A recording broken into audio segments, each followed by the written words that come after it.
Welcome to the valley, he said.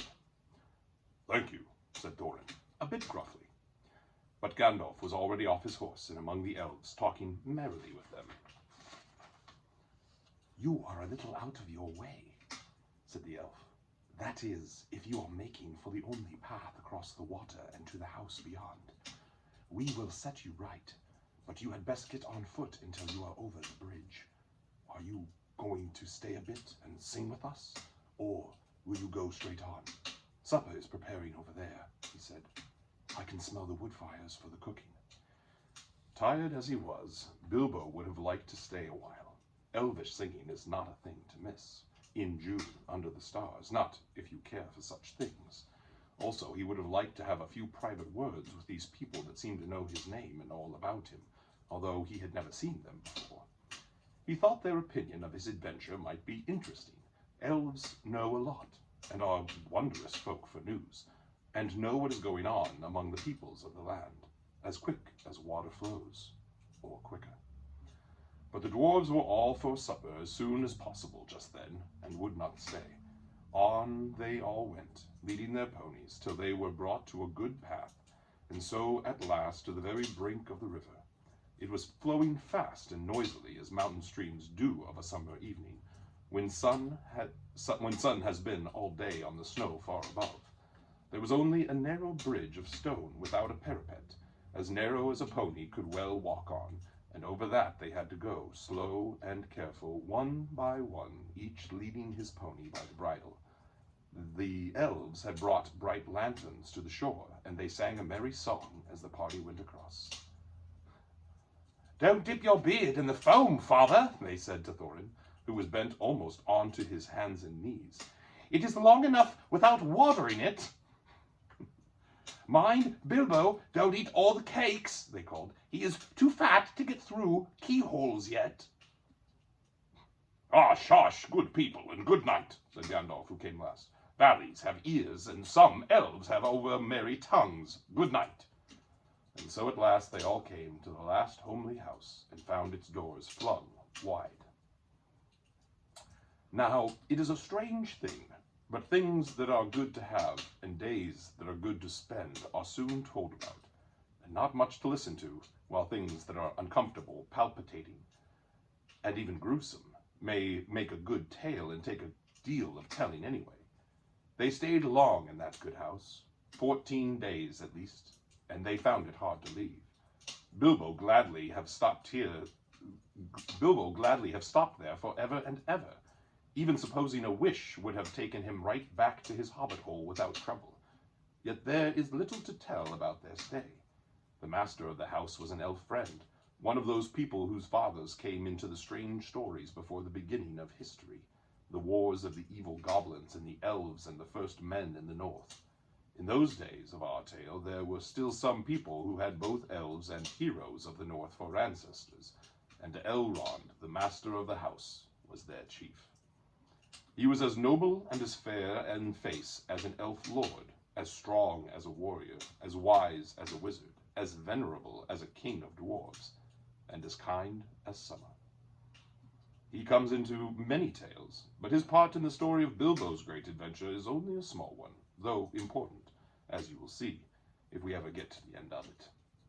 His house was perfect, whether you liked food or sleep, or work, or storytelling, or singing, or just sitting and thinking best, or a pleasant mixture of them all. Evil things did not come into that valley.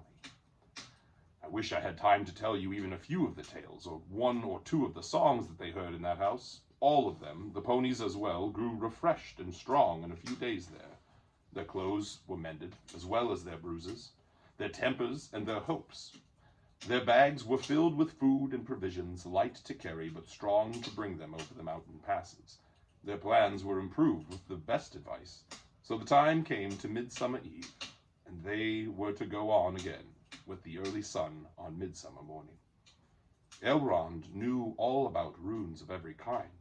That day he looked at the swords they had brought from the troll's lair, and he said, "These are not troll-make.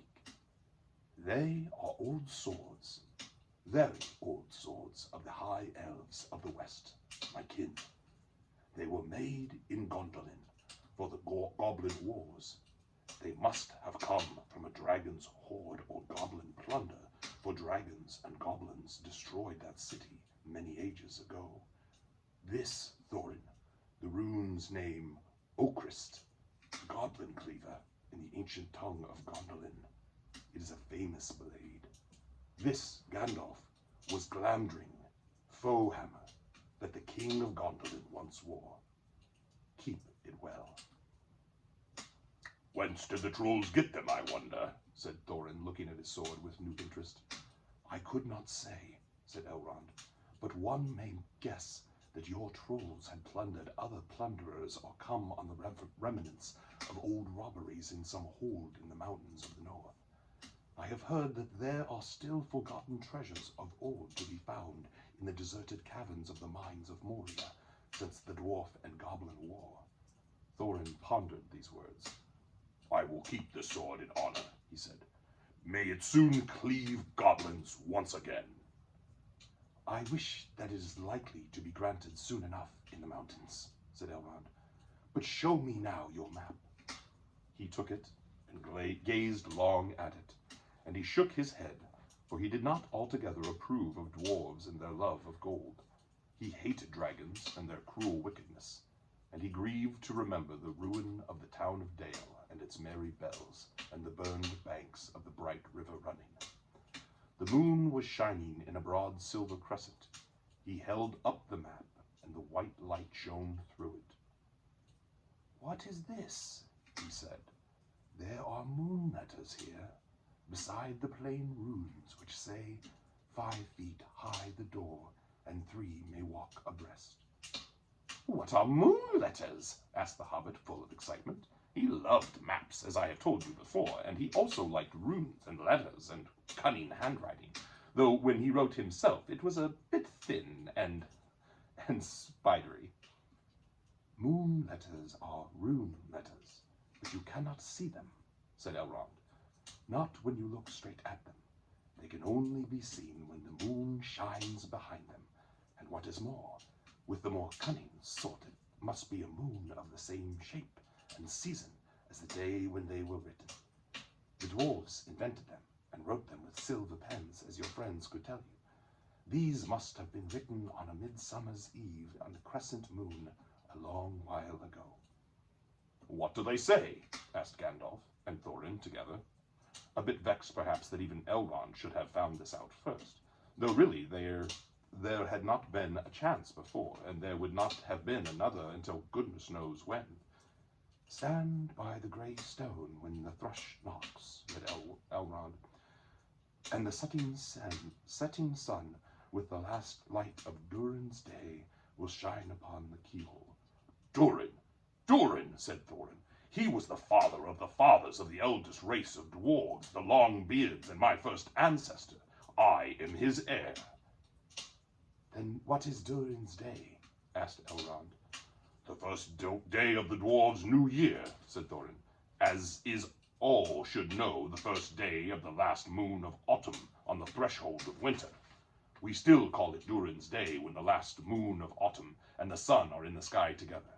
But this will not help us much, I fear, for it passes our skill in these days to guess when such a time will come. That remains to be seen, said Gandalf. Is there any more writing? None to be seen by this moon, said Elrond, and he gave the map back to Thorin, and then he went down to the water to see the elves dance and sing upon the midsummer's eve. The next morning was a midsummer's morning as fair and fresh as could be dreamed, blue sky and never a cloud, and the sun dancing on the water. Now they rode away amid songs of farewell and good speed, with their hearts ready for more adventure, and with a knowledge of the road they must follow over the misty mountains to the land beyond.